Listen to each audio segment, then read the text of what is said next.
Assalamualaikum warahmatullahi wabarakatuh. Alhamdulillahirrabbilalamin. Wabihi nasta'in wa ala umuri dunya waddin. Assalatu wassalamu ala asyrafil anbiya'i wal mursalin wa ala alihi wa sahbihi ajma'in, amma ba'du. Kepada yang terhormat Ibu Helma Melis, Magister Pendidikan, selaku dosen pengampu pada mata kuliah pengembangan kurikulum PAI berbasis literasi, serta teman-temanku seperjuangan yang insya Allah selalu dalam lindungan Allah SWT. Amin ya Rabbal Alamin. Baiklah, perkenalkan, nama saya Nurafilia Yunita Putri dengan nomor NIM 201210117 dari kelas PAI 5C. Tujuan dibuatnya video ini adalah untuk memenuhi tugas individu pada mata kuliah pengembangan kurikulum PAI berbasis literasi. Nah, sebelum memasuki pembahasan, alangkah baiknya teman-teman sekalian untuk like, komen, dan subscribe video ini. Baiklah, di sini saya ditugaskan untuk memaparkan materi mengenai tema pengembangan komponen isi atau materi dan bahan ajar dalam kurikulum. Nah, di sini juga terdapat pengertian isi atau materi. Nah, apa sih pengertian isi atau materi itu? Nah, pengertian isi atau materi pada kurikulum ini pada hakikatnya adalah semua kegiatan dan pengalaman yang dikembangkan dan disusun dalam rangka untuk mencapai tujuan. Nah, secara umum, isi kurikulum itu dapat dikelompokkan menjadi 3 bagian. Yang pertama yaitu logika, yang kedua yaitu etika, dan yang ketiga yaitu estetika. Nah, apa sih logika itu?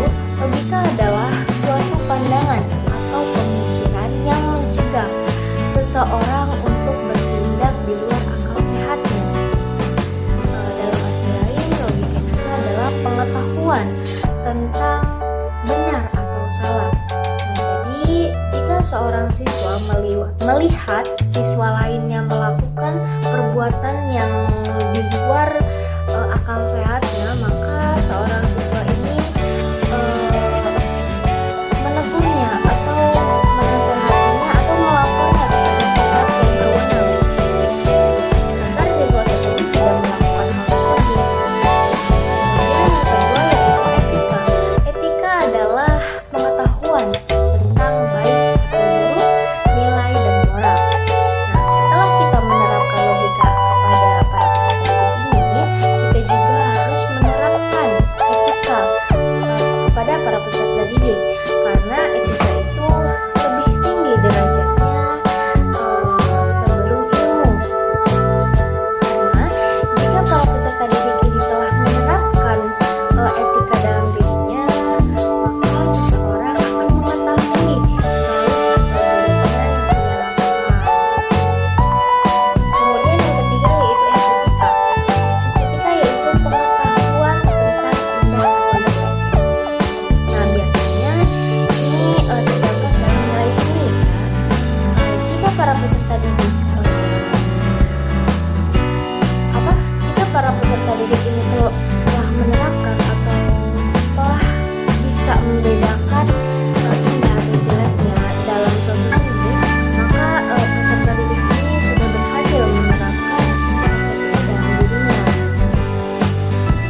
pembelajaran seperti apa sih yang akan disampaikan ke depannya nanti kepada para siswa tersebut.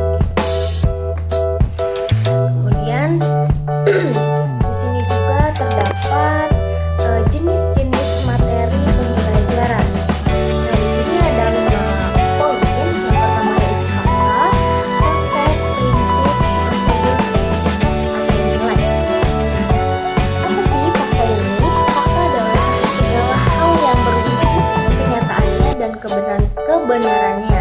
Nah, meliputi nama objek, peristiwa sejarah, nama tempat, nama orang, dan lain sebagainya.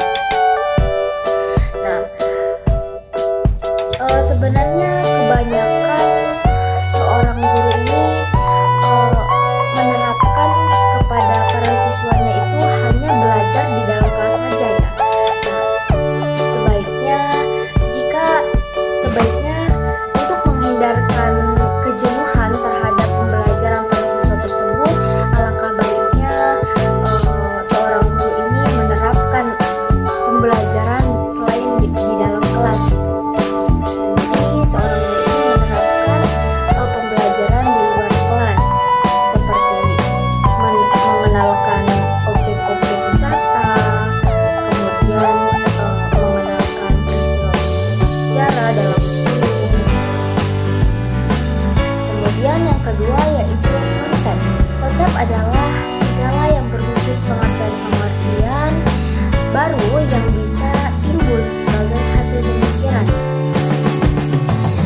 Jadi setelah dilakukannya pembelajaran di luar kelas, alangkah baiknya seorang guru ini mengulas kembali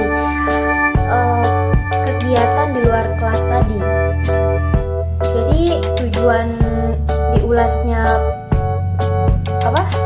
diulasnya pembelajaran ini agar seorang guru ini mengetahui seberapa jauh pemahaman seorang siswa dalam pembelajaran di luar kelas tadi.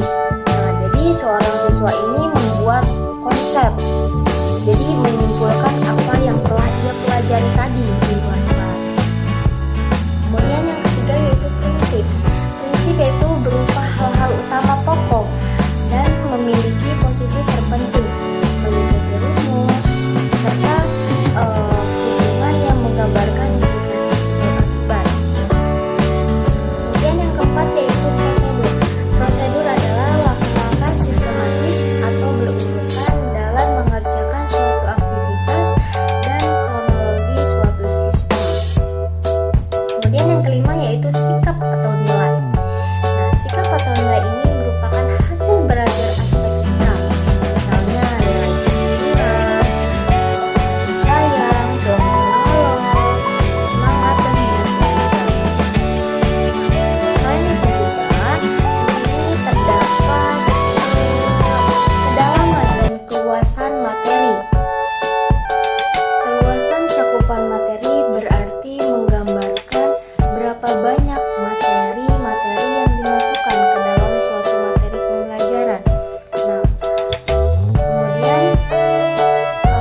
materi yang harus kita ajarkan itu berupa fakta, konsep, prinsip, prosedur, atau aspek sikap atau psikologi motor. Mungkin hanya itu penjelasan dari saya, kurang lebihnya mohon maaf. Apabila terdapat kesalahan kata yang saya ucapkan atau yang saya paparkan tadi itu kurang tepat, maka mohon dimaafkan, karena saya hanyalah manusia biasa yang terdapat dari kesalahan. Mungkin cukup sekian dan terima kasih. Wallahu muwaffiq ila aqwamit thoriq. Ihdinas siratal mustaqim. Wassalamualaikum warahmatullahi